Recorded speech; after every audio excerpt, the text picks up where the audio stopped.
Hi. So I've been having coffee with more people recently because I'm getting out there and looking for my next big project, so job hunting. And it's forced me to get out there and meet a lot of interesting people, whether it's been through job interviews or informational interviews or just getting out and having coffee with people in the industry.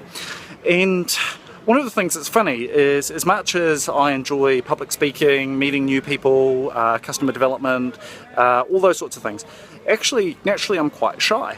So I find it a little bit nerve-wracking, and in fact, that's kind of one of the things that makes it fun. But something happened today that I thought was interesting and I should share, was that got to a point in the conversation, so we're sitting in the Ace Hotel. It's a nice hotel that's in New York, recently opened here in London. Really beautiful coffee, and we've been talking for about half an hour, having a really good chat. And we got to a lull in the conversation, and I was like, oh no, this is going to be a bit uncomfortable. But I fell back, and I thought I'd share this. I fell back on a technique that I actually stole from Brian Richards, who was one of my mentors, who's a brand designer, brand strategist in New Zealand.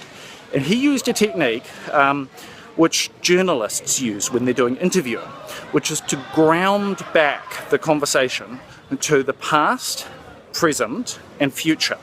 Because in any conversation, you will dance between talking about someone's history, your history, where you've been. You talk about kind of the current projects, what are you working on, what are they working on, and you talk about the future and what are their aspirations and what are your aspirations.